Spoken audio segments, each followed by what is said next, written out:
Vamos para a palavra do Senhor. Eu tenho algo para liberar o seu coração nessa noite. E o tema daquilo que eu quero trazer para você é superando limites. Superando limites. Vamos ler um texto que está lá em 1 Samuel, no capítulo 1. Nós vamos ler 1 Samuel, capítulo 1, do versículo 1 ao 20. 1 Samuel 1 ao 20 é a história de Ana. A história de Ana. 1 Samuel, capítulo 1, do versículo 1 ao 20. Diz assim a palavra do Senhor. Eu vou estar lendo e depois nós vamos orar juntos. Havia certo homem de Ramataim, Zufita, dos montes de Efraim, chamado Eucana, filho de Jeroão, neto de Eliú e bisneto de Tou, filho do eframeíta Zufi. Ele tinha duas mulheres, uma se chamava Ana e a outra Penina. E Penina tinha filhos, Ana, porém, não tinha.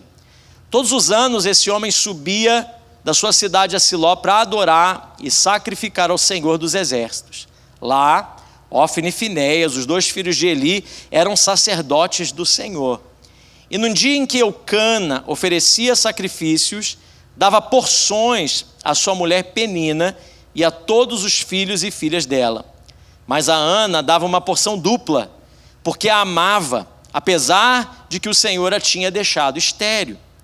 E porque o Senhor a tinha deixado estéril, sua rival a provocava continuamente a fim de irritá-la. E isso acontecia ano após ano. E sempre que Ana subia à casa do Senhor, a sua rival a provocava, e ela chorava e não comia. Então Eucana, seu marido, lhe perguntava: Ana, por que você está chorando? Por que você não come? Por que você está triste? Será que eu não sou para você melhor do que 10 filhos? Certa vez, quando terminou de comer e beber em Siló, estando o sacerdote Eli sentado numa cadeira junto à entrada do santuário do Senhor, Ana se levantou. E com a alma amargurada, chorou muito. E orou ao Senhor, e fez um voto dizendo: Ó Senhor dos Exércitos, se tu deres atenção à humilhação da tua serva, e te lembrares de mim e não te esqueceres da tua serva, mas lhe deres um filho, então eu o dedicarei ao Senhor por todos os dias da sua vida, e o seu cabelo e a sua barba nunca serão cortados.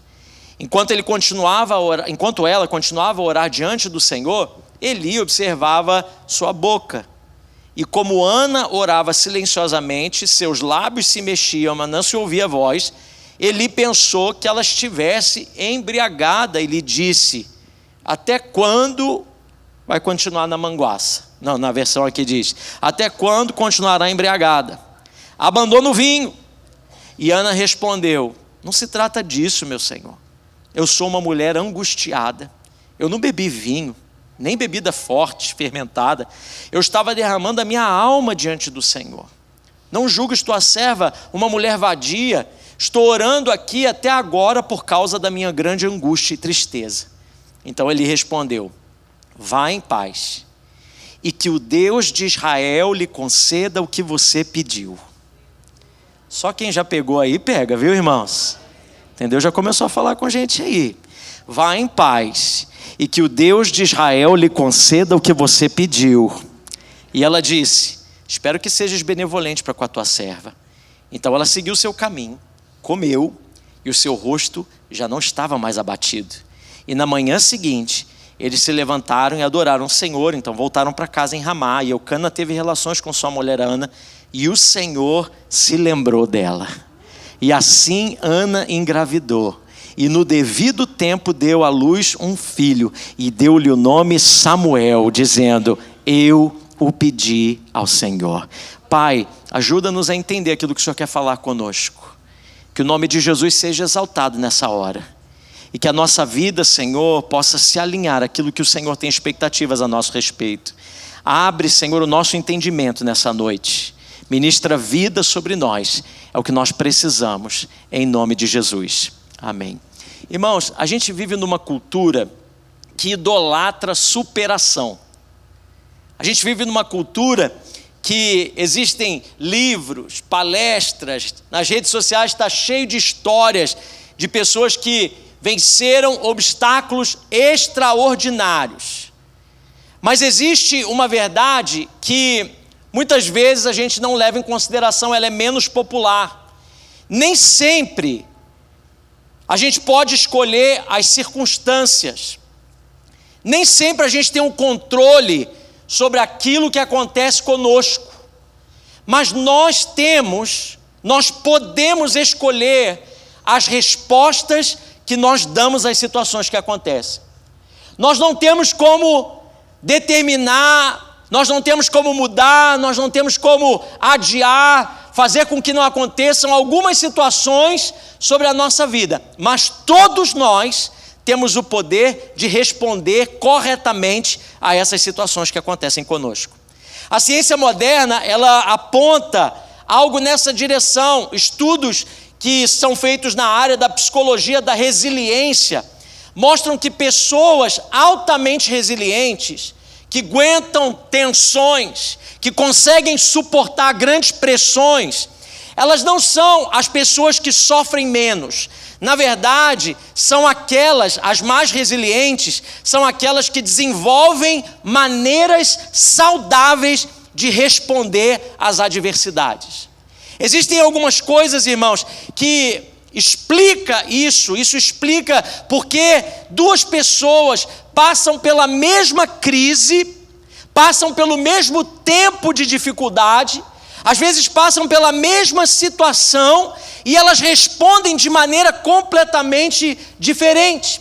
Um casamento, ele entra em crise e aí, irmãos, ou pode produzir amargura ou pode produzir crescimento e maturidade. Uma perda pode gerar revolta, um sentimento de abandono, um sentimento de por que isso aconteceu, mas na outra mão, uma perda pode gerar um sentimento de dependência aguçadíssima de Deus. Uma afronta que a gente recebe pode, de um lado, criar um vingador, alguém que vai até o fim para que aquela ofensa seja retirada, ou essa afronta pode então criar um adorador e dizer: Pai, menos de mim e mais do Senhor na minha vida. Porque o problema, irmãos, não é apenas o que a vida faz conosco, mas é o que nós fazemos com o que a vida faz conosco. Está dando para entender? O que nós fazemos com aquilo que a vida nos traz, as situações que nós passamos, as respostas que nós damos a essas situações, a maneira como enxergamos é o que faz toda a diferença. Conta-se a história daquele pai que chegou em casa, ele tinha filhos gêmeos, e ele então dá um presente para cada um. Para um, ele deu um quarto cheio de brinquedos. Ele abriu um quarto e disse: filho, olha o que o papai fez para você. Está aqui muitos brinquedos, muitas coisas lindas, eu comprei isso tudo aqui para você. E para outro, ele abriu o quarto e não tinha nada além do que latas de esterco. Tinha latas de esterco para todos os lados. E ele abre aquela porta e diz: filho, isso aqui é o que o papai trouxe para você. Algumas horas depois, ele volta para ver o que tinha acontecido e a reação daquelas crianças. E quando ele abre a porta daquele que tinha um quarto cheio de brinquedos, ele encontra aquele filho chorando no meio do quarto e dizendo: como que eu vou cuidar de todos esses brinquedos? Esses brinquedos vão se quebrar, alguns deles podem ser roubados, as coisas aqui são demais, tem muita coisa aqui dentro, como que eu vou fazer? Se alguém entrar aqui e mexer, vai quebrar. E ele estava desesperado com aquilo que ele tinha recebido. Então ele abre a porta daquele que tinha recebido latas de esterco, e ele estava fuçando aquelas latas, e todo lambuzado com aquele esterco, ele já tinha espalhado aquele esterco pelo quarto inteiro, e o pai pergunta para ele: o que você está fazendo? E ele responde: com tanto esterco aqui, deve ter um cavalo em algum lugar desse quarto. A diferença, irmãos, é a resposta que nós damos às coisas que nós recebemos, a maneira como nós enxergamos as coisas que têm chegado até nós. E é exatamente aqui que a Bíblia nos apresenta Ana. Ela enfrentava limites que ela não podia controlar. Ela não podia gerar filhos, ela não podia mudar a atitude da sua rival de Penina, que tinha e afrontava ela todo o tempo. Ela não podia controlar a cultura que media as mulheres pelo valor da maternidade. Ela não podia fazer Deus agir no tempo que ela queria que Deus agisse, mas ela vai responder a situação com algumas respostas que eu e você precisamos aprender hoje com ela. E talvez o maior milagre de Deus na vida de Ana não tenha sido o filho que ela tenha recebido, mas o coração que ela teve capaz de responder corretamente em meio à dor. E Ana nos ensina que quem deseja superar limites precisa aprender a dar respostas a algumas situações da sua volta. E nós vamos ver aqui 4 situações: a resposta de Ana aos seus rivais, a resposta de Ana às pessoas que amavam, a resposta de Ana às afrontas espirituais e a resposta de Ana, o mais importante, a sua resposta a Deus. Sabe por que eu estou trazendo isso para você nessa noite? Porque nós estamos iniciando celebrando a metade desse ano de 2026.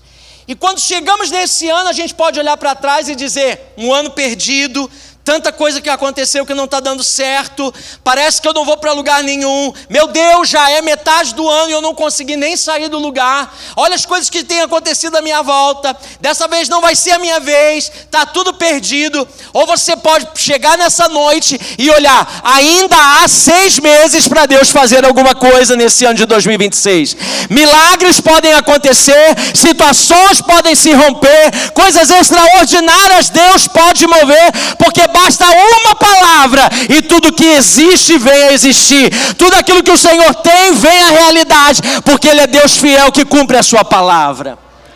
Nós estamos, irmãos, às vésperas daquilo que Deus quer fazer conosco. E eu quero declarar sobre a sua vida que ainda nesses últimos meses do ano de 2026, você vai superar limites. Existem alguns limites que algumas situações estão tentando colocar, que você não tem controle, mas a sua resposta a essas situações vai fazer você romper e avançar naquilo que Deus tem para a tua vida. Eu posso ouvir um amém? Quantos querem aprender a dar respostas corretas aqui às situações? Então eu acho que isso é importante para nós. Primeira resposta que a gente precisa aprender com Ana: nós precisamos aprender a responder aos nossos rivais. Você viu lá no capítulo 1, nos versículos 6 e 7, você vê a Penina chegando para ela e diz: porque o Senhor a tinha deixado estéril, sua rival Penina continuava provocando a fim de irritá-la. E isso acontecia ano após ano. Sempre que Ana subia à casa do Senhor, a sua rival a provocava e ela chorava e não comia. Deixa eu dizer uma coisa para você: todos nós que estamos aqui hoje e aqueles que estão nos assistindo pela internet, todos nós temos rivais. Todos nós temos rivais. Todos nós temos que lutar. Quando ouvimos essa palavra rival, talvez venha na nossa cabeça uma pessoa. Eu espero que não. E espero que essa pessoa não esteja sentada perto de você agora. Não cutuca ninguém. Não faz contato com o olho agora com ninguém agora. Olha para mim, só balança a cabeça e diz: Senhor, fala, que fala, Senhor. Eu espero que essa pessoa não esteja perto de você. Mas quando a gente pensa em rival, a gente logo atrela a pessoas, a competições, a pessoas que às vezes desejam o nosso mal, a situações dessa natureza. Mas eu quero levar você além, porque a nossa guerra, irmãos, não é contra carne nem sangue. A nossa guerra é contra principados e potestades, seres celestiais que agem sobre a nossa cabeça. Eu quero que você eleve o seu pensamento e entenda que rival aqui pode ser qualquer coisa que se levanta para disputar a sua paz, para disputar a sua fé e para disputar a sua adoração. Pode ser uma situação, pode ser uma lembrança, pode ser uma palavra maldita, pode ser uma situação que você esteja vivendo no seu trabalho. Um rival que tem, todas as vezes que você se coloca para adorar a Deus, como Ana fazia, esse rival se levanta para te manter onde você está. Às vezes, irmãos, a gente passa algumas crises financeiras e as crises se tornam o nosso rival. Às vezes é uma enfermidade, uma decepção. Às vezes, irmãos, é um processo imigratório que está roubando toda a força que a gente tem. Às vezes é uma porta que não se abriu. Às vezes é a saudade que consome a nossa vida e não nos deixa avançar. Às vezes é a comparação que parece que todo mundo à nossa volta está prosperando, está avançando, está está saindo de férias, foi para a praia, está curtindo, na rede social, o mundo é perfeito, e parece que comigo não está dando nada certo. Talvez, irmãos, o nosso rival seja até uma oração que não foi respondida.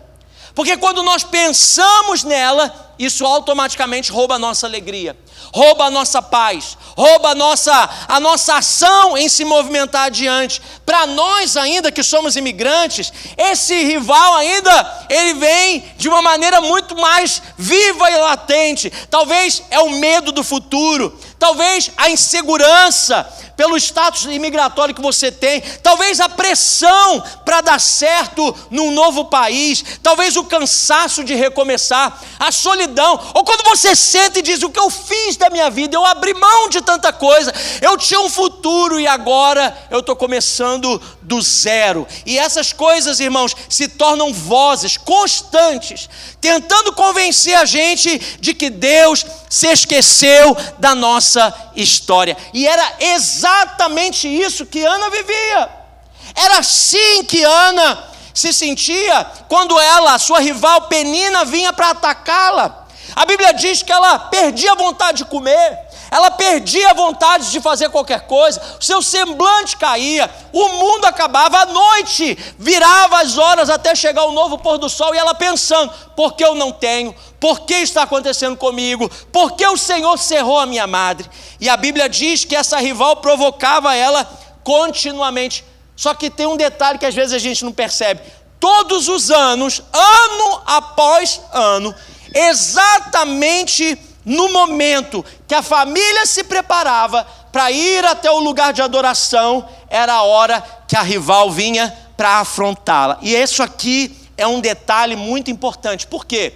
Porque no culto do Antigo Testamento, as pessoas saíam da sua casa e iam até o templo, ou até o lugar de adoração, até a tenda da adoração nesse caso, e eles levavam consigo ofertas.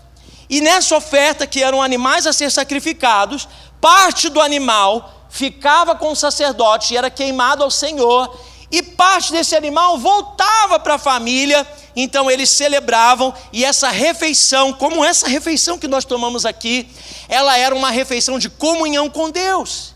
Lembrava ao povo de quem eles pertenciam, da aliança que Deus tinha feito com eles, de todo um legado que os pais da fé tinham deixado para que eles chegassem até ali. Então não participar disso era não participar da comunhão, daquele lugar onde a nossa fé era alimentada, daquele lugar onde a esperança era renovada, daquele lugar onde as promessas que tinham sido liberadas em Abraão eram lembradas novamente. E nada, irmãos, poderia tirar uma família de ir na presença do Senhor pelo menos uma vez ao ano.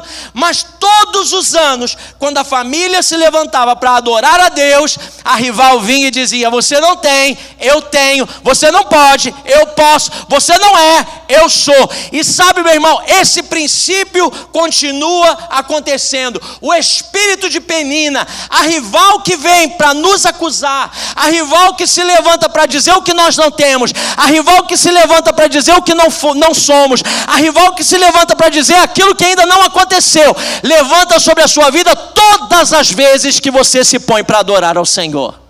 Porque a intenção do inimigo não é só privar você, não é só estancar algumas coisas na sua vida.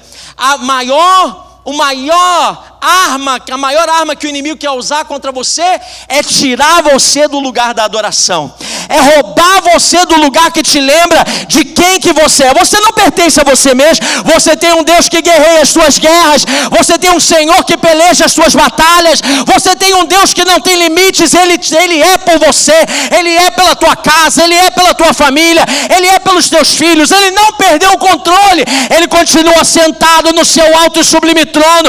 Ele tem uma caneta que quando Ele assina embaixo, ninguém desfaz o que Ele assinou.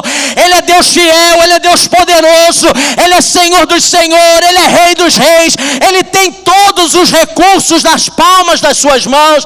Ele é Deus que com a palavra da sua boca, eu vou falar aqui até você começar a glorificar, Ele com a palavra da sua boca, Ele fala e as coisas acontecem. O que não era passa a ser, o que não havia passa a existir, aquilo que era contrário à sua vontade cai por terra. Nenhum inimigo se levanta contra o nosso Deus, não há páreo para Ele. Ele é Deus poderoso, Ele é Senhor dos exércitos, Ele dá ordem aos seus anjos por nós, para que nos proteja, a peste não nos ataca, o terror que voa ao meio-dia não nos atinge, 1000 caem ao nosso lado, 10.000 à nossa esquerda, mas nós somos protegidos, porque a mão do Senhor é por nós. Ele é justo, Ele é grande, Ele é fiel, Ele é tudo.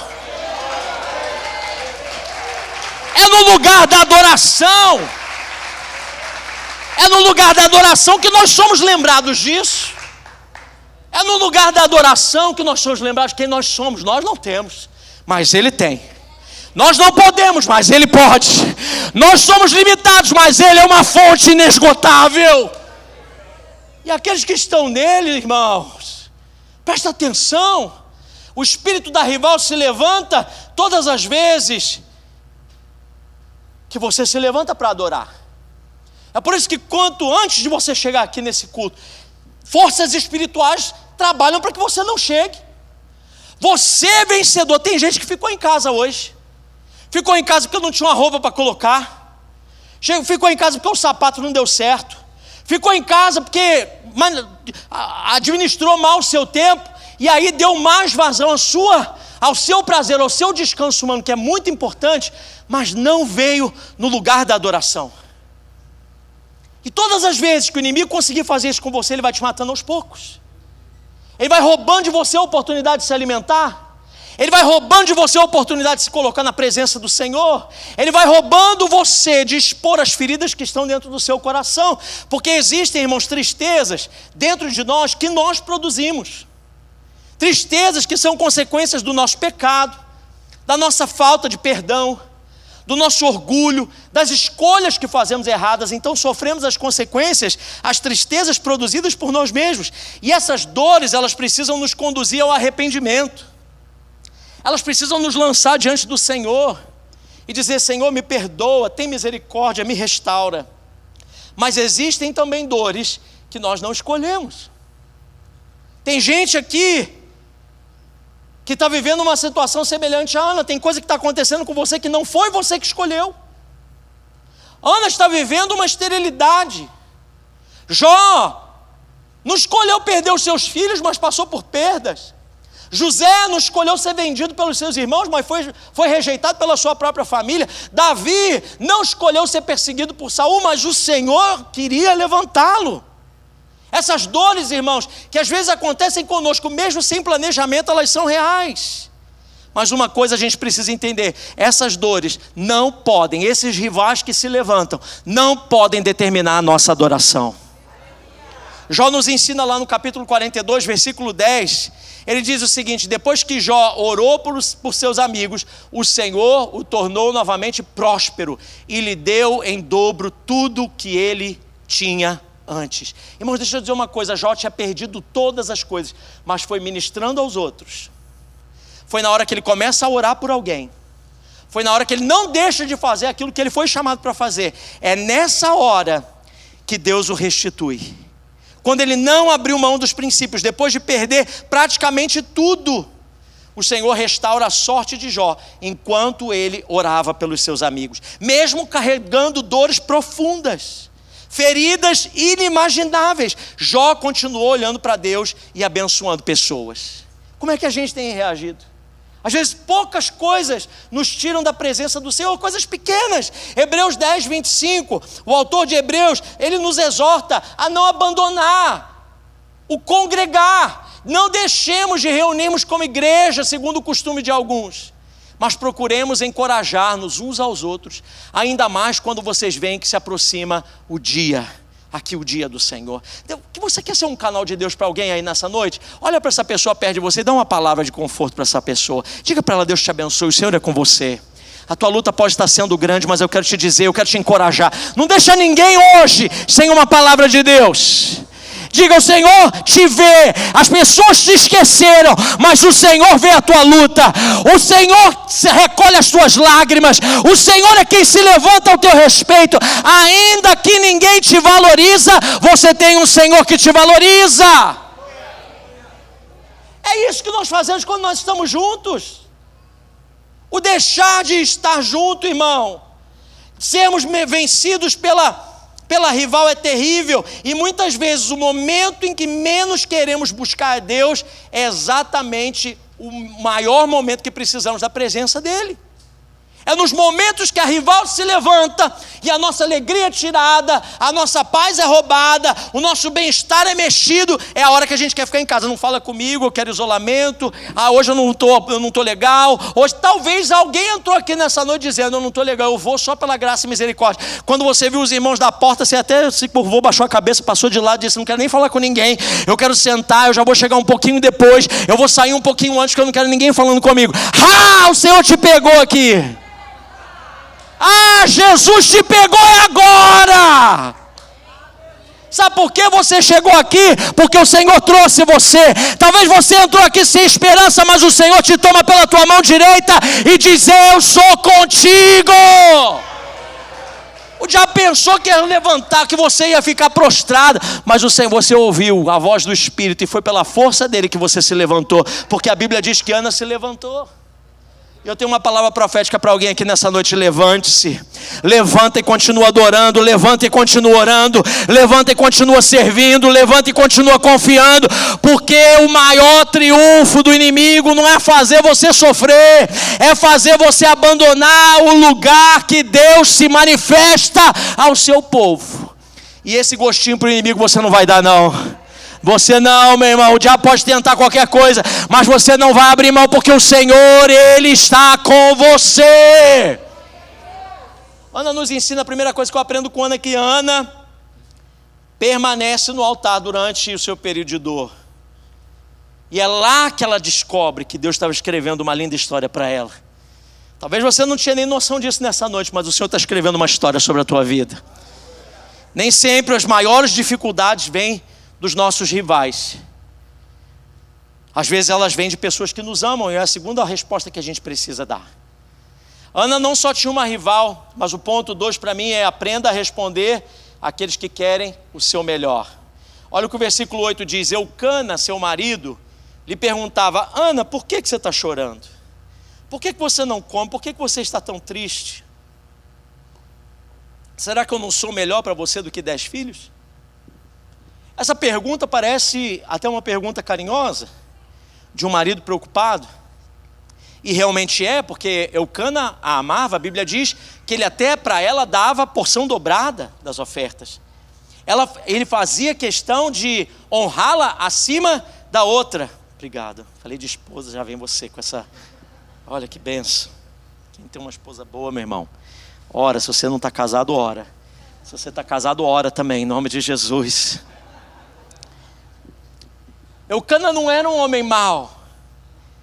Ele amava a Ana, ele valorizava, ele dava porção especial para ela. Então, quando a gente olha essa pergunta aqui à primeira vista, parece uma pergunta cheia de amor, e realmente era, mas essa pergunta também revela uma verdade sobre a vida. Posso falar uma coisa para você aqui? Posso, irmãos, ou não? Posso ser sincero? A gente pode falar as coisas de verdade mesmo? Pode? Então, vou dizer uma coisa para você. Nem todas as pessoas que nos limitam, elas querem o nosso mal. Muito cuidado, que tem gente à nossa volta que pode colocar um fator limitador à nossa volta, e não foi por mal que elas fizeram isso. Existem pessoas que nos amam sinceramente, mas porque elas têm medo de ver a gente sofrendo, porque elas têm medo de ver a gente em algum tipo de situação difícil, de uma situação que às vezes vai puxar algo muito de nós, elas acabam tentando nos convencer a nos acomodar. Eu estou falando isso bem com calma, para que você entenda o que o Espírito Santo está falando para você aqui. Tem gente dizendo para outros assim, ó: não, já está bom assim, para com isso. Você não precisa disso não. Mas peraí, Não, isso aqui não, para, não sonha tão alto assim. Menos.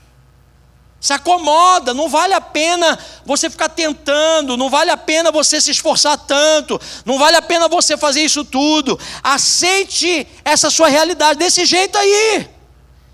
Talvez isso aí não seja para você, seja para outras pessoas. Então, tenha dó, ouça o que está acontecendo na sua vida. E aí, irmãos, elas não fazem isso por maldade, entenda isso. Elas falam porque elas amam você. Elas falam porque elas não querem ver você frustrado novamente. Eucana, o que Eucana estava fazendo para Ana? Eucana estava oferecendo para ela conforto. Ana, eu não sou melhor para você do que 10 filhos? Ana, você já não tem tudo que você precisa aqui à sua volta? Ana, você tem casa, você tem porção dobrada, você tem a minha atenção, você tem o meu amor, você já tem tudo, para com isso. Você não precisa disso tudo. Mas onde Eucana estava oferecendo conforto, Deus estava preparando propósito. E Ana poderia ter aceitado essa proposta de Eucana. Ela tinha um marido que a amava, ela tinha uma casa boa, ela tinha provisão, ela tinha estabilidade. Ela poderia ter decidido viver dentro dos limites que a vida estava lhe impondo. Mas Ana fez uma coisa, ela recusou colocar o seu coração no termostato de Eucana. Cuidado! Você sabe o termostato lá que está na sua casa? Todo mundo aqui nos Estados Unidos mora numa casa que tem ar-condicionado. E tem o termostato. O termostato, o que o termostato serve? O termostato é que o termômetro indica a temperatura que está, não pode fazer nada para mudar. Mas o termostato, você que muda a temperatura. Você que coloca onde você quer que chegue. E Ana, ela se recusou a colocar o coração dela no termostato de Eucana, porque para Eucana já estava tudo bom. Para Eucana era já o máximo que poderia chegar. Mas Ana diz não. Ela determina até onde o coração dela deveria chegar. E muitas pessoas, elas vivem no termostato emocional, o termostato da vida de outras pessoas. Elas sonham apenas o que os outros acham possível. Muito cuidado, irmãos. Muito cuidado, que a gente chega em alguns momentos da nossa história, dependendo das pessoas que nos cercam, você vai ser limitado por aqueles que você está convivendo. Elas sonham apenas aquilo que as outras pessoas acham possível. Elas avançam apenas até onde os outros consideram seguro. Elas limitam a própria vida porque alguém, mesmo com boas intenções, disse que já não era suficiente, já estava bom. Eu lembro que quando o Senhor nos chamou, era um ano de 2012, nós estávamos com a Júlia de 6 meses, e alguém chegou e bateu na minha porta, um ano antes, e disse assim: eu gostaria de começar a orar junto com você, porque eu gostaria muito que você considerasse ir para o Brasil, para trabalhar lá no Brasil. Eu falei assim para a pessoa, na frente da pessoa, claro, eu não sou mal educado, eu falei: pode deixar, eu vou orar sim. Mas dentro eu estava dizendo: vou orar é nada, eu já sei o que eu quero, Brasil, estou fora, eu não quero. E aí passou um tempo, e aquele irmão continuava me ligando: e aí, você já orou? Eu falei: olha, eu orei, Deus não falou nada. Eu não tinha orado nada, cara de pau. Porque quando às vezes a gente quer sair de uma situação, a gente diz para os outros que ora, mas a gente não está orando é nada. E aí passou um tempo, passou um ano, ele veio na minha casa. Não foi, Rani? Chegou lá em casa e disse: não, eu quero que você leve isso a sério, isso é um chamado de Deus para você. Eu falei: ah, é? Então eu vou começar a orar sério. Porque eu pensava assim, todo mundo, eu comecei a falar com os meus amigos, pensava: rapaz, sai fora, isso aí é coisa do capeta, isso aí não é proposta de Deus não, isso, você vai sair daqui, você está com um nenenzinho pequeno, e você vai sair lá. E eu falei assim: sabe de uma coisa, eu vou fechar os meus ouvidos a qualquer outra voz, eu vou me trancar no quarto, vou fazer o que a Bíblia diz. Quem quer falar com o Senhor, tranca no quarto, vai no secreto, porque Ele que já está lá no secreto, Ele vai responder. Falei: eu vou fazer isso. Entramos num propósito de oração e de jejum, não falei com ninguém. Irmãos, em 21 dias que eu fiz um propósito de jejum radical, diante de Deus, eu e a Aline, a gente com um bebezinho pequenininho, a gente começou a colocar alguns projetos para Deus. Senhor, se isso acontecer, coisas assim, fora do comum, se isso acontecer, porque a gente é assim, a gente é ruim, irmãos. Eu não vou dizer de você não, vou dizer não, eu sou ruim demais. a gente duvida até o último. Deus já está falando, abrindo as situações. O Senhor está mostrando para todos os lados que Ele é conosco, que Ele é por nós, que o lugar não determina a ação de Deus sobre a nossa vida, que o Senhor é fiel para cumprir onde quer que for. Se Ele estiver conosco, é isso que faz toda a diferença. Às vezes o que é bom para alguém é ruim para outro, o que é ruim para outro é bom para você. Nós precisamos ouvir a voz do Senhor. E começamos a buscar a voz do Senhor, e Deus começou a confirmar coisas assim, loucas, absurdas. Deus começou a dizer: vai, você precisa ir. E quanto mais vinha aquele sentimento de vai, mais o medo entrava no nosso coração. Meu Deus, como que nós vamos? O que nós sabemos aqui, a gente estava aqui, a Aline estava aqui desde os 7 anos de idade, eu já estava aqui desde os 16 anos de idade, eu já tinha 30 na época. E eu, quando nenenzinho, pequeno, casado com a igreja, a gente tinha plantado uma igreja junto com o pastor Sérgio, a gente estava vivendo as coisas aqui na América, eu tinha ido para a faculdade, para o seminário aqui, toda a minha vida estava aqui, todo o meu futuro estava planejado aqui. E o Senhor disse: levanta e vai. Sabe, irmãos, eu vou dizer para você que eu fui para o Brasil, e deixa eu dizer uma coisa para você, vou dizer uma coisa aqui para você: os Estados Unidos não é céu, o Brasil não é inferno. O Brasil não é céu, os Estados Unidos não é inferno. Não tem lugar que, quando o Senhor te envia, Ele está com você, não seja um lugar de bênção para a tua vida. Tem gente que diz: Deus que me guarde de ir para qualquer lugar. Bom, se Deus tiver que levar você para onde quer que o Senhor te levar, e Ele estiver respaldando, e você estiver debaixo de uma palavra de Deus, pode ir tranquilo e confiante, porque você vai ser muito mais abençoado lá do que em qualquer outro lugar. Tem muita gente, irmãos, vivendo situações onde a gente está se colocando na dor do outro. A gente não consegue dar um passo em direção ao que Deus tem para nós. Sabe por quê? Porque a gente está colocando nosso coração no termostato de alguém. E aí Eucana está dizendo: não, para com isso, Ana, para de chorar. Deixa eu dizer uma palavra, eu tenho uma palavra de Deus para alguém aqui nessa noite. Não deixa ninguém roubar os sonhos de Deus na tua vida. Não deixa ninguém roubar os sonhos de Deus para a tua vida. Deus tem planos e projetos para você, porque muitas vezes a nossa perseverança não afeta só a nossa vida, irmãos. Ana prosseguiu em confiar ao Senhor, em dizer: eu não vou deixar com que Eucana meça o que eu preciso fazer. Sabe por quê? Porque isso era algo que aconteceria para as gerações. Quem sabe você está aí num momento que está todo mundo dizendo: é loucura, larga a mão, para com isso. Mas ninguém sabe os planos que Deus tem lá na frente. Se Ana tivesse desistido e ficado pelo meio do caminho na proposta de Eucana, o livro de 1 Samuel acabava no capítulo 1. Samuel nunca viria a existir. Aquilo que Deus queria fazer não se cumpria, porque ela tinha se limitado. Hoje eu vim aqui como profeta da parte do Senhor dizer: não deixe ninguém roubar os sonhos de Deus para a tua vida. Quanta gente, irmãos, chega na América com sonhos, com projetos, com uma palavra de Deus no coração, mas depois que as lutas acontecem, hello, tem alguém passando luta aí?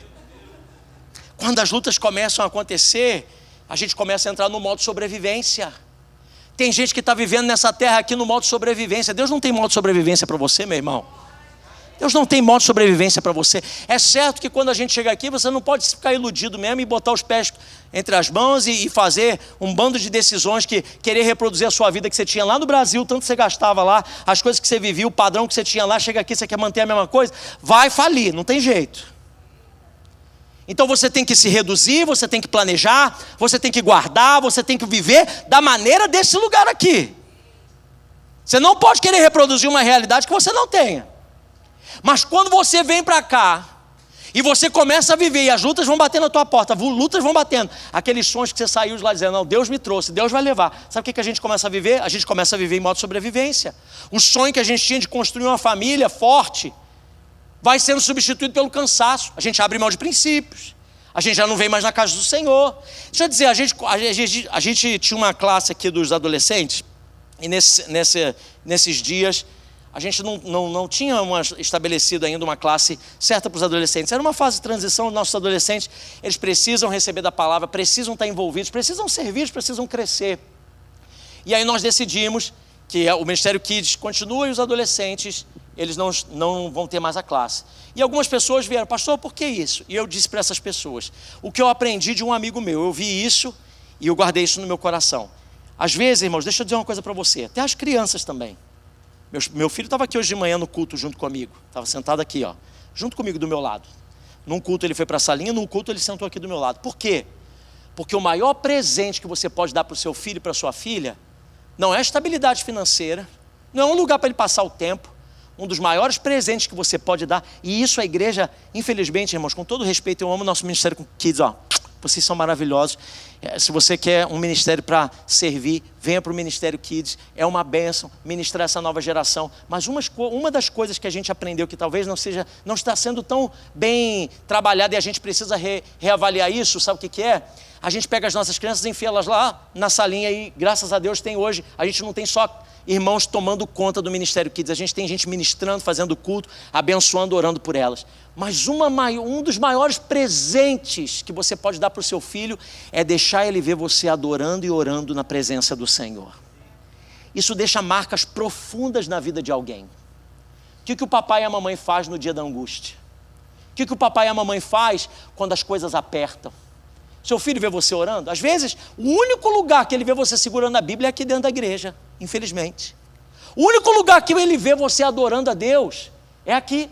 É sentado do seu lado quando você levanta as mãos e diz: papai levanta as mãos, mamãe ora, mamãe faz isso, papai faz isso. Isso é uma marca que fica na vida dos nossos filhos. Eu conto a história aqui, eu já contei essa história. Uma vez o Vitor estava lutando, o que ele estava lutando? Era karatê. E ele estava lutando karatê, e aí chegou lá numa daquelas disputas lá, um menino maior foi lutar com ele e deu um chute no rosto dele. E eu, como pai sanguíneo do jeito que sou, já pulei lá da hora que eu estava. E aí eu vi que o professor não tinha visto, e ele ficou assim, meio sem jeito, querendo chorar, mas não chorando, porque deve ter doído. E ele continuou ali, e aquela luta ele perdeu. Quando ele saiu, eu falei assim, bem alto para ele assim: Vitor, da próxima vez, se aqui não tem regras, se alguém chutar no seu rosto, você chuta no rosto dele. Grande conselho de um pai pastor, né, irmãos? Olha que lindo. Eu sou uma pessoa exemplar. E aí, irmãos, eu falei alto para o professor escutar, porque eu estava chateado com o professor que não defendeu o meu filho. E aí o Vitor olhou para mim no saguão, cheio de pai olhando, ele falou assim: pai, a Bíblia diz que se alguém ferir o nosso rosto, a gente tem que dar o outro.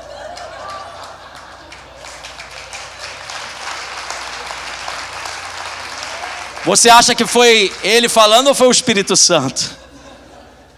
A bola murchou na hora. Eu falei: filho. Ele falou: não, pai, isso acontece, isso faz parte. Eu falei: tá bom, filho, desculpa, vamos embora para casa.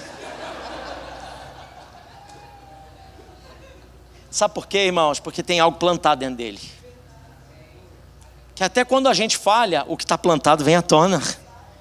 Quantas vezes Deus fala conosco através dos nossos filhos? E é isso que a gente precisa viver, irmãos. Sabe, existem coisas que Deus quer fazer conosco e às vezes a gente se perde. Filipenses 4, 12, 13, Paulo diz o seguinte: sei o que é passar necessidade e sei o que é ter fartura. Aprendi o segredo de viver contente em toda e qualquer situação, seja bem alimentado, seja com fome, tendo muito ou passando necessidade. Tudo posso naquele que me fortalece. A gente usa assim, tudo posso naquele que me fortalece, como se a gente pudesse fazer qualquer coisa, mas não é. Paulo está dizendo assim, eu posso passar por todas essas coisas. Eu sei o que é passar necessidade, eu sei o que é passar por fartura, eu sei o que é aprender a viver contente, eu sei o que é viver insatisfeito, eu sei o que é ser alimentado, eu sei o que é passar fome, eu sei o que é ter muito, eu sei o que é ter nada. Eu posso todas essas coisas no Senhor que me fortalece. É isso que esse versículo quer dizer. É isso que nós precisamos viver. Isso significa, irmãos, que Paulo não deixou de sonhar, Paulo não deixou de plantar a igreja, Paulo não deixou de conquistar novos territórios. Ele aprendeu a viver em qualquer situação. E tem gente abrindo mão, deixando de se acomodar por causa de algumas situações que estão chegando. Jesus afirmou em Mateus 19, 26, para o homem é impossível, mas para Deus todas as coisas são possíveis. O contentamento bíblico não mata sonhos. Ele impede que a falta de resultados destrua a nossa fé enquanto a gente caminha com o Senhor. Você precisa ouvir a voz de Deus. Terceira resposta que eu aprendo de Ana aqui: a gente precisa aprender a responder aos ataques espirituais. Ana não só aprendeu a responder os seus rivais, Ana não só aprendeu a responder a quem a amava, mas Ana também aprende a responder diante de ataques espirituais. 1 Samuel 1, no versículo 13 a 15, diz assim, como Ana orava silenciosamente, os seus lábios se mexiam, mas ela não ouvia a sua voz, então Eli pensou que ela estivesse embriagada e lhe disse, até quando você vai continuar embriagada? Abandone esse vinho.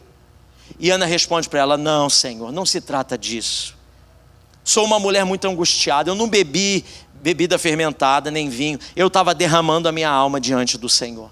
Irmãos, presta atenção aqui, é justamente no lugar onde Ana esperava encontrar acolhimento, no templo, orando, derramando o seu coração diante do Senhor, vindo para fazer a coisa certa na hora certa, é justamente nesse lugar que ela deveria receber acolhimento, ela recebe julgamento. O pastor, irmãos, eu já vi gente sair da igreja porque o pastor não cumprimentou, agora que chamou de bêbado, essa daí, só ele mesmo, né? Ele vê ela orando e balbuciando, ela está ali e chorando, ele passa assim, minha irmã, larga essa manguaça aí, cedo de manhã já bebendo desse jeito, pelo amor de Deus, vai catar um rumo, vai trabalhar. Imagina, irmão, se você chega aqui na igreja, meu Deus, o pastor, irmãos, olha para ela e fala tudo isso. Eu só posso entender uma coisa, isso era um ataque espiritual. Era um ataque espiritual. Irmãos, fica bem atento, porque é nos lugares que você menos espera que você vai ser setado, que você vai ser flechado, que você vai ser aborrecido ou testado. É nesses lugares. Presta atenção, meu irmão, você acha que o diabo não vem na igreja? Ele vem na igreja também. Não, mas aqui a gente ora os anjos do Senhor. Amém, a gente ora os anjos do Senhor. Mas se você não estiver atento, as setas que vão de dia e de noite, elas entram no seu coração, é bem aqui na igreja. É na hora que às vezes você está menos esperando, que você recebe uma palavra maldada, que você tem uma impressão de algo que não é verdade, mas aquilo foi tão latente, trouxe uma dor tão real, e aquilo acaba te ferindo. Tem coisas, irmãos, que acontecem conosco no ambiente espiritual, no ambiente que deveria ser um ambiente de acolhimento, de amor, de fraternidade, de compaixão, mas aqui, irmãos, existem pessoas que estão sendo tratadas por Deus, existem situações que você não imagina. Todos nós aqui carregamos algo conosco, e talvez, irmãos, naquele dia, um ou outro é movido para ferir alguém. Quantas vezes você já foi ferido no ambiente religioso? Quantas vezes eu já fui ferido no ambiente religioso? Ou você acha que eu, para subir aqui para pregar, eu estou sempre maravilhoso, sempre cheio de fé, sempre lá em cima? Não, antes de chegar aqui eu tenho que me ajoelhar ali e dizer, Senhor, tem misericórdia da minha vida, me leva na força do teu Espírito. Se não for o Senhor falando, eu não posso falar nada. Sabe por quê? Porque existem situações reais que acontecem conosco. Existem notícias que entram no nosso coração, existem conversas que às vezes os nossos ouvidos se inclinam para ouvir, existem palavras que são ditas, outras que não são ditas, e ferem profundamente o nosso coração. Uma das armas mais antigas do inimigo é tentar ferir pessoas através de outras pessoas, e isso acontece até mesmo dentro da igreja. E aí tem muita gente abandonando o reino, abandonando o Senhor da igreja, por conta de coisas que aconteceram dentro da igreja. Porque afinal, se o inimigo conseguir fazer alguém associar a casa de Deus, a rejeição, a crítica, a decepção, talvez ela consiga afastar essa pessoa do seu propósito. Quantas pessoas já deixaram de servir porque se sentiram injustiçadas? Quantos abandonaram o chamado porque foram mal compreendidas? Quantas desistiram da igreja porque esperavam perfeição de pessoas imperfeitas? Todos nós aqui, irmãos, temos limitações, incluindo eu, irmãos. Então eu já te digo logo, se eu ferir você, me perdoa, eu te amo. Por favor, me perdoa. Eu tenho limitações, você tem limitações. Eu preciso caminhar com você. A minha identidade nunca vai ser totalmente revelada em mim mesmo. Eu nunca vou conseguir determinar a minha identidade sem a presença de alguém. Eu já disse isso aqui várias vezes. Irmãos, se acabassem todas as superfícies reflexivas no planeta Terra, e eu precisasse saber como que eu me pareço, eu preciso perguntar para alguém, porque eu não consigo ver o meu rosto. Eu não consigo enxergar quem eu sou. Se eu nunca conseguisse ver a minha fisionomia, eu nunca imaginaria como que eu sou. Essa é a minha identidade. Eu preciso de alguém olhando para mim. Enquanto eu estou olhando para você, está todo mundo olhando para mim. Eu consigo ver se o seu cabelo está fora do lugar. Não precisa ajeitar não, que está tudo certo, fica tranquilo. Se tem uma casca de feijão hoje no seu dente, ninguém te avisou, mas quem é amigo avisa. Mas às vezes a gente está achando que está maravilhoso, mas tem uma cascona de feijão desse tamanho aqui. Antes de chegar, eu cheguei ali na porta, minha filha estava ali, eu tinha comido alguma coisa ali quando eu entrei. Ela falou assim: pai, limpa o dente, tem um negócio preto bem entre os seus dentes assim. Falei, graças a Deus pela minha filha, né? Tão carinhosa. Falou comigo com tanto jeito. Quem tem filhos adolescentes sabe disso, aleluia. Pai, limpa esse dente, tem um negócio aqui, pai. Aí eu fui lá no banheiro limpar. Porque imagina, eu estou todo sorrindo para os irmãos. Com um negoção aqui no meio do dente, irmãos. Quem já passou por isso? O sangue de Jesus tem poder, horrível, né? Você fala, gente, não tem uma pessoa que me ama nessa face da terra. Eu chego em casa, era essa a minha situação. Por quê, irmãos? Eu não consigo enxergar. Eu não consigo ver. Alguém tem que dizer para mim o que é. E às vezes, irmãos, na igreja, algumas coisas que acontecem conosco é que nós vivemos em comunhão.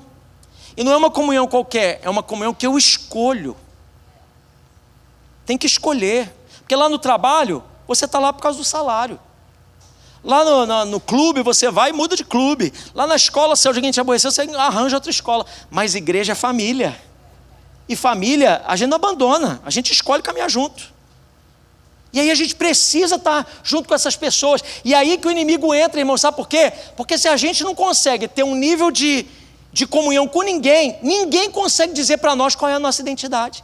Ou quando começa a dizer, a gente já logo se aborrece e pula e vai para outro lugar. Porque falaram muitas coisas aqui, isso é mentira. E a gente vai para outro lugar e a gente vê outra coisa. E sabe, irmãos, Deus quer usar você na vida de alguém. Às vezes, a ferida que acontece com você, ou aquilo que entrou no seu coração, que ativa gatilhos, porque tem isso também. Eu posso falar uma coisa para você que não tem nada a ver comigo ou com o que eu falei, mas traz para você uma lembrança lá do passado. Do jeito que você foi criado, do seu pai, de sua mãe, daquilo que você já viveu, de uma traição que você já passou. E você fala, isso eu não quero para mim. E aí a gente bloqueia. Mas se isso não acontece, se essas feridas não acontecerem, não há lugares para a gente tratar. E a gente olhar um no olho do outro e dizer, me perdoa. Eu não posso abrir mão de você porque você me completa. É caminhando junto com você que o propósito de Deus se manifesta na minha vida. E às vezes, irmãos, andar com o outro é uma bênção. É uma bênção. Caminhar com gente é uma alegria. Porque a gente precisa caminhar sabendo que o Senhor está usando essas situações para nos fazer nascer propósitos. Tem coisas que precisa. Imagina se Ana se levanta naquela hora e ela decide que a sua comunhão com Deus era determinada pelas coisas que ela ouvisse no ambiente religioso. Irmãos, isso não significa que a gente deve ignorar feridas e que a gente deve sair aí de qualquer jeito ferindo as pessoas. Não. Se você é um crente chato, se converta e se torna um crente legal. Se você é uma mala que só fala crítica para os outros, se converta e tem uma palavra de gratidão para alguém. Mas isso significa que se alguma coisa acontecer conosco, a gente não abandona. Porque talvez a ferida que aconteceu comigo seja uma maneira de Deus trazer cura não só para mim, mas também para quem me feriu. E quando eu abro mão disso, eu abro mão de propósitos. Colossenses 3, versículo 13, diz o seguinte, suportem-se uns aos outros e perdoem as queixas que tiverem uns contra os outros. Perdoe como o Senhor lhes perdoou. Olha o versículo 23 até o 24. Tudo o que fizerem, faça de todo o coração como para o Senhor e não para os homens, sabendo que receberão do Senhor a recompensa da herança. É a Cristo o Senhor que vocês estão servindo. E é esse princípio que muda tudo, irmãos. Quem serve, quem está no ambiente religioso, quem adora o Senhor apenas por causa de pessoas, vai parar quando as pessoas falharem. Não vai continuar. Muitas vezes o nosso ministério, o nosso propósito nasce no lugar de maior dor. Foi porque eu fui ferido que hoje eu não deixo ninguém ser ferido nessa área. Foi porque alguém disse não para mim quando eu tinha 19 anos, no meu primeiro ano de seminário, uma igreja se reuniu num concílio, e porque o pastor tinha saído de férias, eu tinha ficado sozinho naquela igreja, e eu sem querer fui escutar a mensagem. Quem lembra que tinha aquelas máquinas que gravavam a mensagem? Lembra daquele tempo? A gente não pode falar disso, porque senão revela a idade, né? Mas tinha uma máquina em casa que a gente ligava quando ninguém atendia, aquela máquina grudava. Eu sei que é secretária eletrônica, mas eu só não quero falar para os irmãos não achar que eu sou velho. É secretária eletrônica. Você lembra? Quem lembra da secretária eletrônica? Você também é velho junto comigo. E eu fui ouvir a secretária eletrônica e eu apaguei a mensagem, a gravação que atendia da igreja. E eu falei, meu Deus, o que eu fiz? Naquela confusão de aperta botão, eu apaguei, aí eu gravei uma mensagem para não ficar sem mensagem. Eu falei, obrigado por ter ligado para a igreja, tá. Aí o pastor que estava de férias ligou para a igreja, ninguém atendeu, viu a minha mensagem. Quando ele voltou, ele falou assim, esse menino está querendo tirar a igreja de mim. Sentou num concílio assim, 12 pessoas, me botou no meio e disse, por que o irmão gravou uma mensagem? Eu, 19 anos. Eu falei, eu gravei porque eu apaguei sem querer. Não, você tem outras coisas no seu coração. E porque você gravou uma mensagem sem dizer para nós, você está excluído da igreja. E me excluiu da igreja. Eu fui excluído da igreja, tem uma carta de exclusão até hoje. Guardei, está guardado. Como prova do meu testemunho. Eu tenho uma carta de exclusão. Eu nunca tinha sido excluído. De nada, fui excluído da igreja. Eu no meu primeiro ano de seminário, com 19 anos. Irmãos, eu poderia ter morrido ali, não poderia? Eu poderia ter dito assim, olha, nunca mais eu quero pisar em lugar nenhum desse. Se eu tivesse morrido lá hoje, a gente não estava aqui. Se o Senhor não tivesse sido lá comigo naquele dia, quando eu saí excluído, uma pessoa lá do Brasil, uma profeta lá do Ceará, lá da sua terra, lá, uma profeta, ligou para mim e disse assim, Deus vê o seu coração. Foi assim que ela atendeu o telefone. Eu atendi o telefone e ela falou. Ela me ligou, eu atendi, ela falou, Deus vê o seu coração. O que o homem não vê, Deus vê. Se mantém firme. Levanta a tua cabeça, Deus é com você. Se não vem no momento desse, irmãos, uma palavra de cura, eu tinha ficado pelo meio do caminho. Se eu não dou a resposta certa que eu precisava ter dado naquele momento, as coisas não tinham avançado. Foi o que Ana fez. Não, Senhor, eu não estou embriagada. Ela poderia ter muito bem se levantado e dito, sabe de uma coisa? Eu desisto. Mas a Bíblia diz em Romanos 12, 21, não se deixem vencer pelo mal, mas vençam o mal com o bem. Eu quero declarar no nome de Jesus que o Espírito Santo vai te dar força para você se levantar. Existem corações que estão feridos aqui, o Senhor está trazendo cura no teu coração nessa hora. O que os homens tentaram parar sobre você, deixa eu ser voz de Deus sobre a tua vida. Deus vê o seu coração. Deus vê que você ama Ele acima de todas as coisas. Que aquilo que o Senhor começou em você não vai ser estancado, não vai ser abortado por nenhuma ferida que te causaram. E por último, me ajudem. Aprenda a responder a Deus. Só o pessoal da música, não precisa todo mundo vir agora não. Aprenda a responder a Deus. Olha o que acontece. Aqui Ana mostra que depois de responder aos rivais, depois de responder às pessoas que a amavam, até as feridas espirituais, existe ainda uma resposta mais importante que a gente precisa dar. Como que a gente responde ao próprio Deus? Como que a gente responde ao próprio Deus?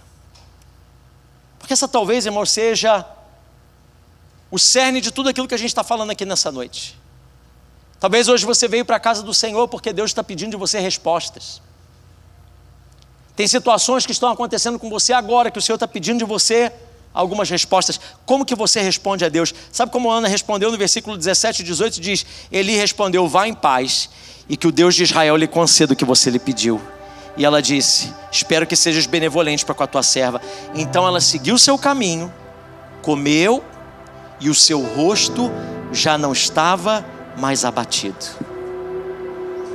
Ela sai da presença do Senhor e agora a sua resposta é correta. Depois de responder a tudo isso, a resposta de Ana não foi quando Samuel nasceu.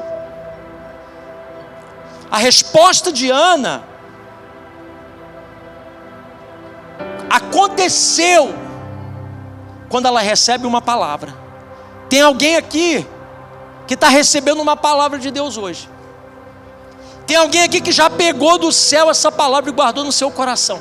Como que você vai responder diante de Deus? Porque você pode sair daqui ainda reclamando, não está dando certo.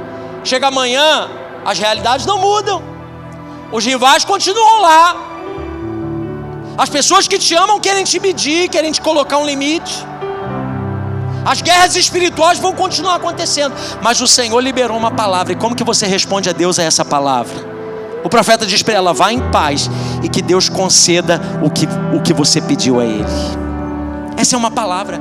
Eu quero liberar aqui na autoridade do nome de Jesus. Eu quero liberar essa palavra. Quem tem coração hoje para receber essa palavra, levanta a tua mão bem alto. Que seja liberado sobre a sua vida aquilo que o seu coração deseja receber do Senhor. Que a tua vontade se alinhe aos planos de Deus para a tua vida. Que a vontade do Senhor se manifeste na tua vontade. Que você sonhe aquilo que o coração de Deus sonha. Que você deseje e almeje aquilo que o coração de Deus almeja para você. E aí Ana sai debaixo daquela palavra. Sabe como Ana sai? Ana vai embora e ela mudou. E volta dizendo: não tem, você não tem. Sabe o que? Eu não tenho agora, mas está chegando. Você é assim assado. Eu sou mesmo, mas eu tenho um Deus que cuida de mim. Eu tenho um Senhor que vai realizar aquilo que é a vontade dEle sobre a minha vida. Eu tenho em mim a esperança da glória. Cristo em nós, a esperança da glória. Meu irmão, deixa eu dizer uma coisa para você. O texto diz que ela vai embora. Ela comeu o seu rosto, já não estava mais abatido. Nada havia mudado. Ela continuava estéril. O problema continuava existindo. A promessa ainda não havia se cumprido. Mas Ana mudou a sua atitude. E tem muitas pessoas dizendo aqui nessa noite: quando Deus fizer, aí eu vou voltar a sorrir. Quando o Senhor realizar, pastor, é porque está muito difícil.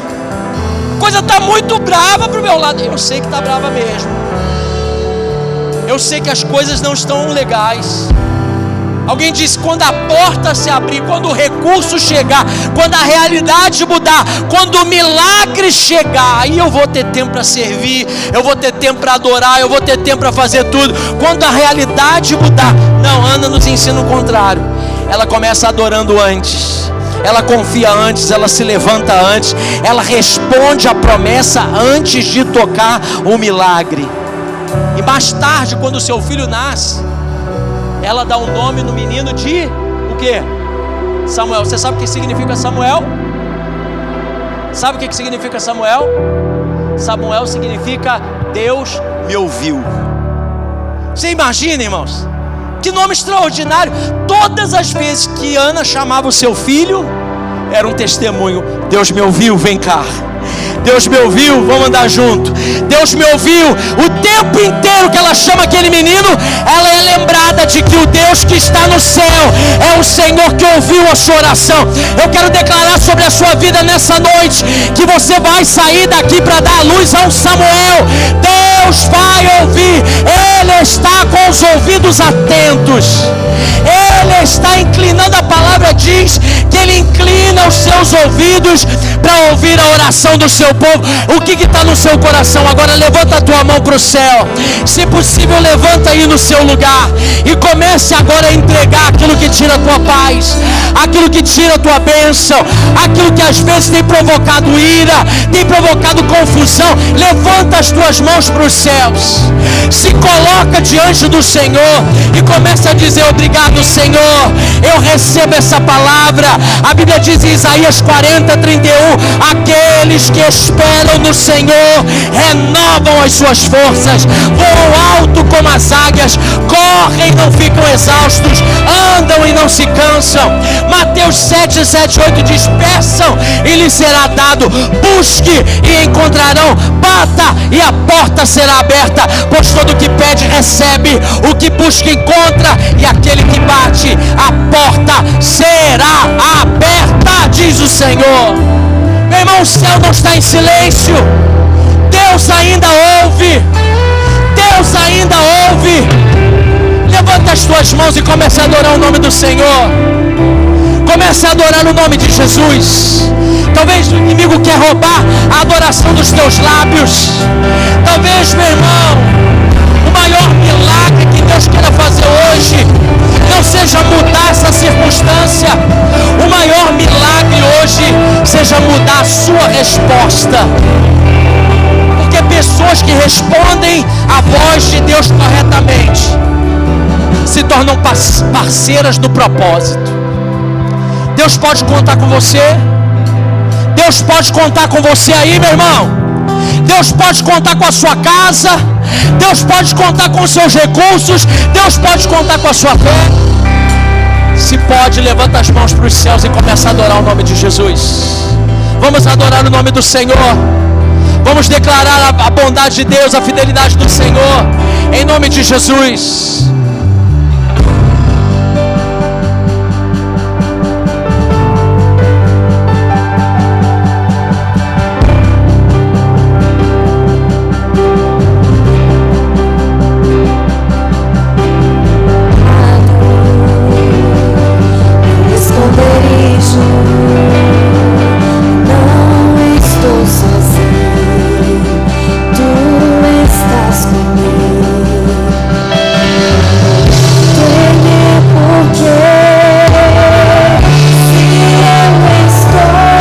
Suas mãos e adora o nome do Senhor. Fica ligado aí, meu irmão. Não deixa ninguém tirar a tua atenção agora, não. É a tua resposta.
Está abatido a minha alma, porque se perturba dentro de mim. Espera em Deus, espera em Deus, espera em Deus, porque ainda o verei.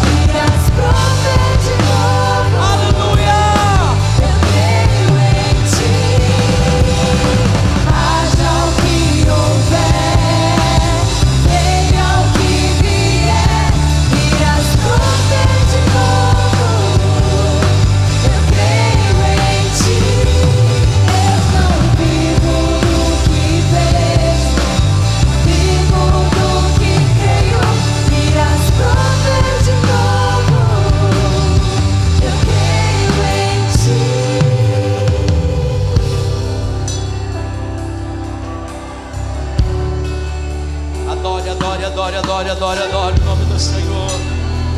Levanta a tua voz, levanta a tua voz. Levanta a tua voz, daí a sua resposta a Deus agora. Não deixa o teu rival agora vencer. Não deixa os limites que tentaram impor sobre a tua vida te manter nos lugares baixos. Deus tem lugares altos, Deus tem lugares de bênção. O Senhor tem um lugar no coração dele para você. Não deixe com que as feridas agora impeçam o mover. Libera perdão, libera o perdão. Diga a Deus: eu não vou carregar esse peso, eu não vou carregar essa mágoa. Eu libero isso no mundo espiritual. Eu vou romper limites. Se levanta. A alegria do Senhor é a tua força. O Senhor não se esqueceu de você. Amanhã, quando você voltar para aquela batalha, Ele está lá com você. Depois de amanhã, Ele está lá com você. Durante toda essa semana, Deus está com você.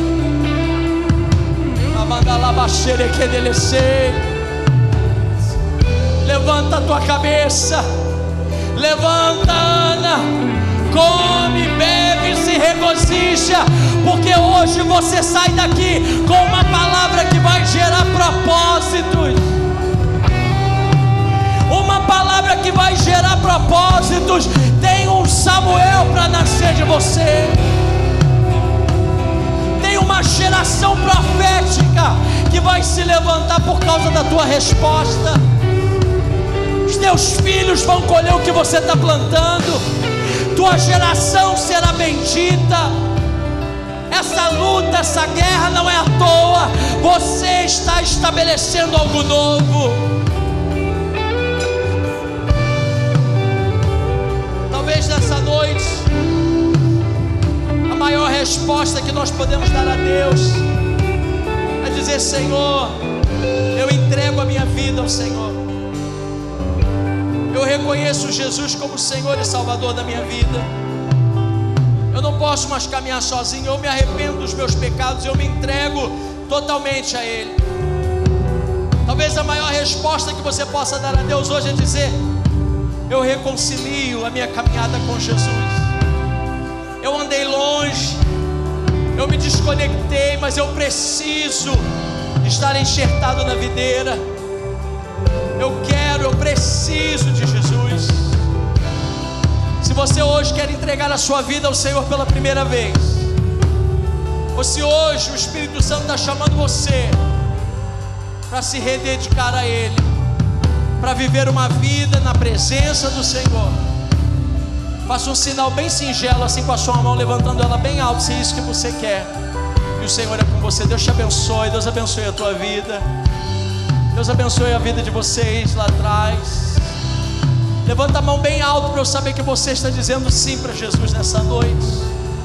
Que você está dizendo sim, eu preciso, eu quero, eu não posso mais. Se você levantou a sua mão, vem cá, eu quero orar por você aqui na frente. Vem cá, sai do seu lugar, vem cá. Eu quero orar por você aqui agora. Vem cá, sai do seu lugar, vem aqui à frente. Pode vir. Se você vê alguém vindo, vem com essa pessoa, não deixa ninguém vir sozinho.